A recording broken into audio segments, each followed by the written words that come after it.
Radio 2M. Faites entrer l'invité. Avec Fathi El Aouni.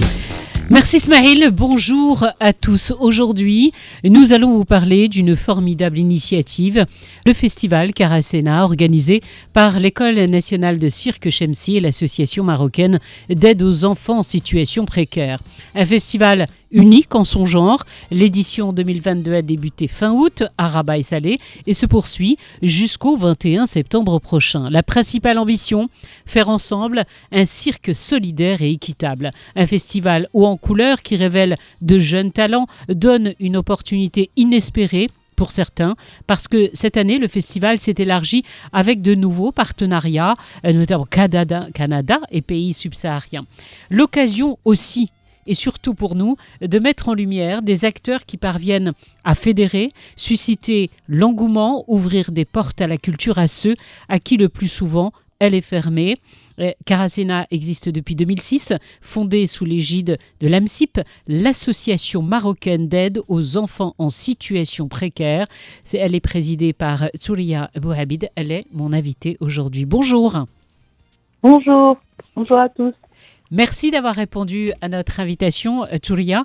Il y a le festival, c'est vrai, nous allons en parler dans un instant, mais il y a surtout cette volonté qui ne faiblit pas au sein de l'AMSIP, celle, je le disais, d'accompagner, de former, de donner des opportunités inespérées à des jeunes en situation précaire. Est-ce que vous pouvez, s'il vous plaît, nous rappeler un petit peu l'ADN de l'AMSIP ?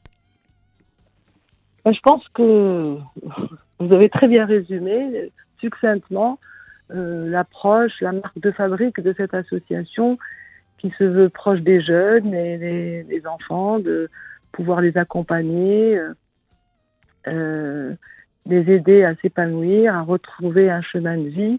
C'est tout ça l'AMSIP, avec une très très belle équipe qui travaille au quotidien auprès de ses enfants et ces jeunes, qui donnent le meilleur d'elles-mêmes pour que ces jeunes, justement, puissent eux aussi donner le meilleur d'elles-mêmes.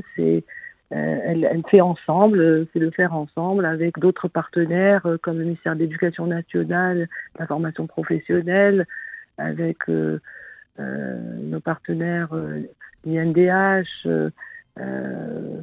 des mécènes, des entreprises socialement responsables. C'est ça ce que j'appelle le faire ensemble, parce que tout le monde est uni, solidaire, pour prêter main forte à cette jeunesse et surtout mettre des plateformes, les accompagner, parce que ils veulent tout simplement qu'on s'occupe d'eux, qu'on leur donne de l'amour et qu'on partage aussi avec eux notre savoir-faire. Et donc l'AMSIP, c'est ça, c'est la transmission, c'est le savoir-être, le savoir-faire. C'est pas des mots, mais c'est des réalités. Aujourd'hui, on voit des jeunes qui volent de leurs propres ailes, qui à leur tour coachent des prochaines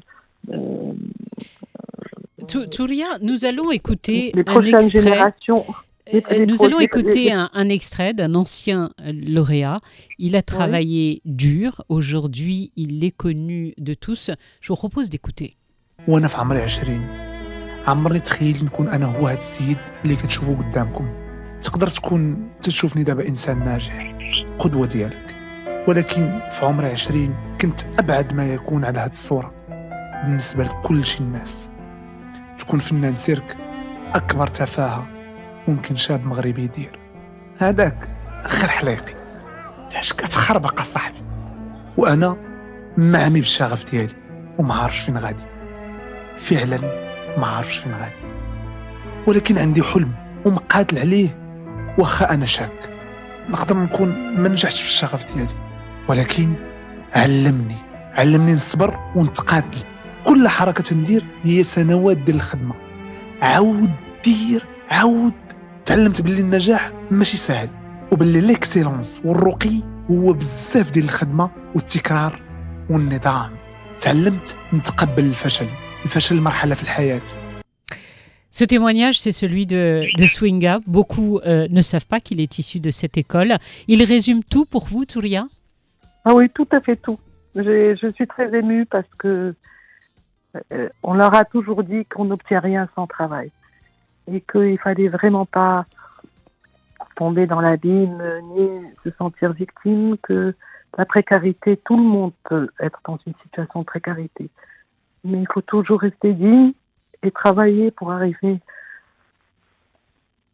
à son objectif. Je Et à sens, réaliser ses propres rêves. Non, je suis très émue d'avoir écouté Mustapha parce que c'est exactement ce qu'on a voulu leur transmettre. Et je suis vraiment très touchée par par son témoignage, son témoignage. Merci. c'était important de le diffuser, Toulia, Ah, parce que c'est vrai Vous m'avez surprise là. Mais bon, il faut savoir se lâcher dans la vie et c'est des larmes de bonheur, vraiment, et d'émotion. C'est de savoir et de savoir que le relais est là et que on peut partir tranquillement. On sait qu'il y aura des jeunes qui poursuivront la route Pour et la ça route encourage. pour améliorer aussi les conditions des autres jeunes et des autres concitoyens. Voilà. Alors, Swinga, avec ce témoignage, aujourd'hui, tout le monde connaît Mustapha, connaît son combat aussi, celui de véhiculer des messages. Et c'est vrai que ce témoignage-là est très fort parce qu'il prône des valeurs et il démontre que tout le monde peut y arriver. Ceci dit, et il le dit très très bien, il faut travailler très dur, ça ne tombe pas dessus. Voilà. Voilà, il n'y a pas un autre chemin que le travail.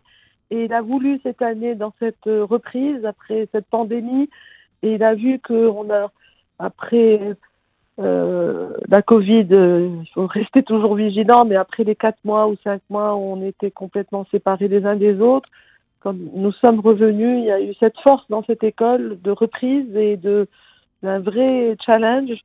De ne pas baisser les bras, de continuer. On savait qu'on allait s'en sortir tous par le travail, par le partage, par la solidarité. Et Mustapha est revenu à la maison et il a transmis aussi, il s'est remis à repréparer son premier spectacle First Contact qu'il avait fait en duo avec Saïd Mouassine, qui est aujourd'hui en scène, qui a fait sa propre compagnie Zid, qui est installé entre la France et le Maroc et qui est un véritable ambassadeur culturel de l'AMSIP, avec d'autres, bien entendu, qui sont entre les deux rives, entre les différents continents, entre l'Afrique et le Maroc. Et ça doit être une immense fierté aussi pour vous de voir ces jeunes qui traversent les frontières. Vous me disiez en préparant cette émission. Le Marocain est un voyageur, est un grand ambassadeur culturel. Et c'est vraiment notre fierté. C'est formidable ce qu'ils ont pu faire et réaliser à travers cette école qui est le cirque, cette école de la vie, où on tombe et on se relève, qu'on mesure les risques, mais on y va, où on retrouve son équilibre, où on se surpasse. Et c'est pour cette raison qu'on a fait cette biennale. C'est la 9e édition, puisqu'on n'a pas pu la faire en 2020. Pour que justement ils puissent participer à la politique culturelle de leur ville, montrer que c'est possible.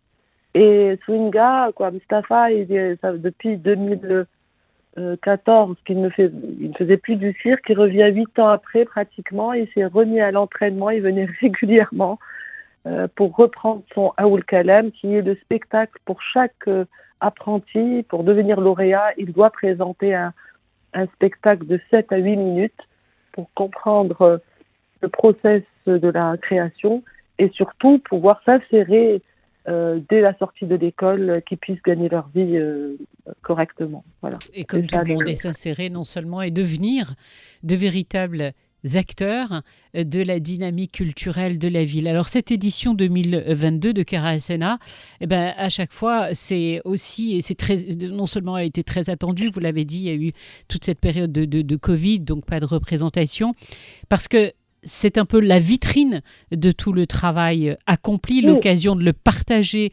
avec le grand public, et puis pour ces jeunes, de montrer à tous ce qu'ils ont réalisé. Et que c'est possible. Et surtout, moi je voudrais, on parle de l'école du cirque, mais Karasena, quand on dit le faire ensemble, je voudrais juste, avec toute modestie, dire aujourd'hui que l'AMSIP, elle a fait d'autres écoles de formation, comme l'école des arts culinaires, comme l'école de régisseurs son et lumière, comme l'école d'animation 2D, 3D, l'école de coding pour faire des développeurs web. Et c'est tous ces jeunes qui sont au service les uns des autres.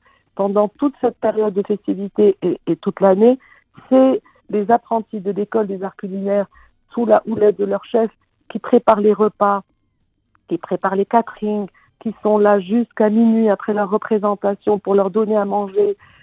C'est les jeunes de Shamsita qui font les vidéos, qui prennent les photos.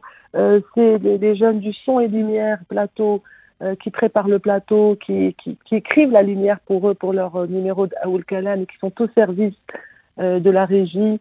C'est des jeunes du coding qui travaillent sur les réseaux sociaux et qui préparent, qui ont préparé leur site.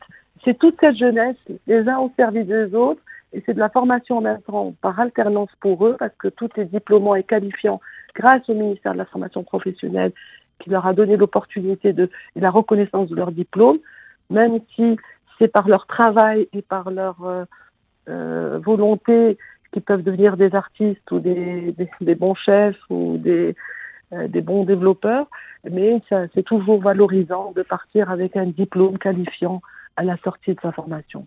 Et c'est l'école de la deuxième chance pour eux, et ils l'apprennent. Je peux vous dire qu'on peut être fier d'eux, et ils donnent le meilleur d'eux-mêmes, et ils ont vraiment envie d'être des ambassadeurs culturels, de participer au développement de leur pays. Et ça, c'est vraiment une très grande fierté pour eux, pour tous les membres de cette association qui donnent aussi tous les jours au quotidien, qui les accompagnent. Et on a un excellent retour, alhamdoulilah, c'est formidable. Voilà. Alors, une biennale cette année qui s'est ouverte à l'international avec de nouveaux partenariats. C'était important pour vous, cette ouverture sur d'autres pays ? Absolument. D'abord, on a eu l'honneur d'être labellisé au niveau dans le cadre de Rabat Capitale africaine de la culture. Nous avons voulu faire des échanges à Tabadoul, qu'on a pendant 3 jours installés dans une très très belle demeure Dar Ben Saïd, qui nous a été les portes ont été ouvertes par la famille Nasseri. Donc on était en pleine immersion dans le beau, dans l'élégance, dans les belles demeures marocaines. Et on s'est réunis pendant 3 jours où on a débattu, on a échangé sur nos approches dans nos différentes façons de travailler par rapport aux différentes cultures des 5 continents. Et on était très très heureux que les Canadiens cette année puissent venir découvrir le cirque marocain et la culture marocaine. La plupart, c'était la première fois qu'ils venaient au Maroc. Et nous avons échangé avec nos amis d'Afrique, la Côte d'Ivoire, la Guinée, Burkina Faso, le Sénégal, le Congo, Kinshasa.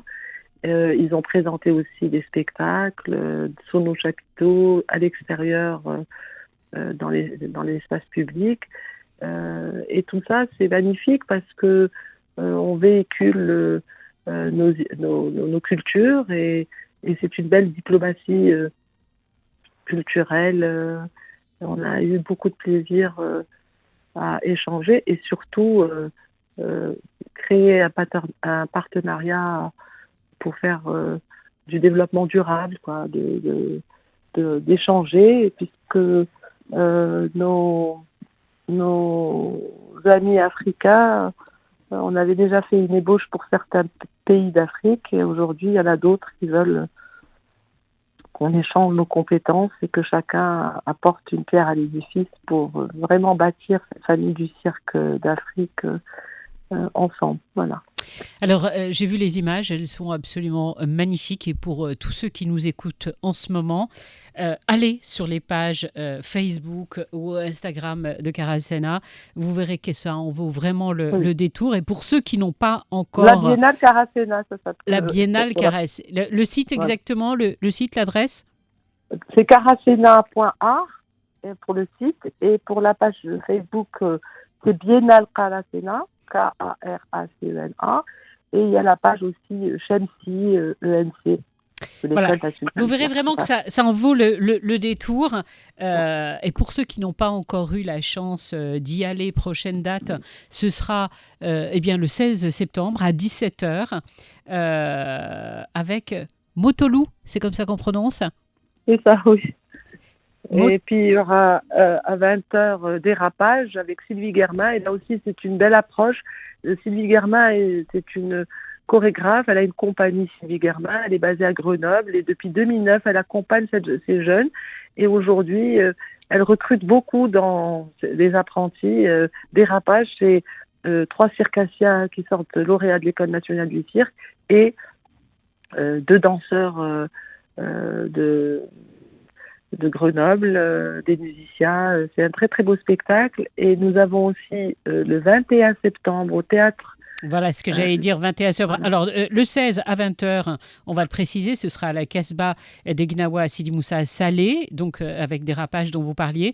Et puis, une refermeture, en tout cas pour la Biennale, en beauté, le 21 septembre au théâtre Mohamed V de Rabat avec Mobus. Vous nous en dites 2 mots? Oui, Mobus, c'est la compagnie XY. Et Mobus, on les a invités parce qu'on a un enfant à nous dans cette grande compagnie aujourd'hui européenne. C'est Hamza Albied, et qui, quand il est venu transmettre aux futurs lauréats, il m'a dit j'aimerais tellement venir présenter ce beau spectacle, le partager avec mes compatriotes marocains, et donc on n'a pas pu dire non. Et ils viennent, Inch'Allah, le 19 à Salé. Ils vont jouer le 21 au Théâtre National Mohamed V. Mais on va faire une tournée grâce à l'Institut français du Maroc. Ils vont jouer à Casablanca le 23 au Théâtre Mohamed VI. Et ils vont jouer le 29, le 30 à Marrakech, à l'Institut français de Marrakech. Donc ils partent après en tournée pour clôturer leur saison au Maroc. Voilà. Et si vous allez retrouver toutes ces dates, on vous les mettra sur nos réseaux sociaux. Vous pouvez bien évidemment aller également sur le site de Karasena. Toutes ces dates, les détails, les lieux, pour jusqu'à la clôture, donc le 21 septembre. Merci infiniment, Souria Bouhabid. En tout cas, bravo. J'ai envie de vous dire merci à vous pour votre humilité. Bravo à vous de ne jamais avoir lâché, de ne jamais avoir baissé les bras. Dieu sait que quelquefois c'est dur, mais vous n'avez rien lâché. Vous avez permis à ces jeunes aujourd'hui de se faire connaître, de pouvoir faire de représentation devant le public. Est-ce qu'on consomme également durant la biennale? Est-ce qu'on consomme l'école des arts culinaires? Oui, absolument. L'école des arts culinaires, il y a un café-restaurant d'application. Et donc, c'était aussi dans la démarche pour qu'ils puissent pratiquer. Et donc, c'est toute l'année. Et puis, pendant la biennale, ça devient le restaurant des artistes et des amis des artistes. Et oui, on consomme. Oui. On consomme toute l'année, d'ailleurs. Et l'école se trouve à 100 mètres de l'École nationale du cirque, en face du marabout Sidi Moussa.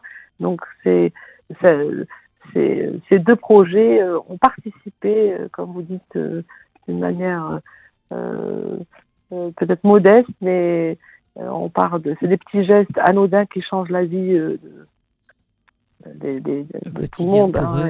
Et ce quartier a été transformé grâce aussi à ces jeunes qui ont poursuivis, qui sont dans le travail. Et donc, il y a une synergie entre les 2 écoles et dans ce quartier qui s'appelle Sidi Moussa à Salé. Voilà. Merci encore. On vous dit à très bientôt. Le podcast merci à retrouver. Merci de nous avoir invités. Et merci à ces jeunes qui, justement, ont tout fait pour que je ne baisse pas les bras parce que j'en avais pas le droit, tellement que ils sont dans la vie et ils veulent s'en sortir. Donc c'est pour ça qu'on le fait ensemble et qu'il y a beaucoup de bâtisseurs de rêves qui sont là pour les aider à réaliser leurs rêves. Voilà, merci encore. Voilà, n'hésitez pas, allez-y, c'est jusqu'au 21 septembre à suivre.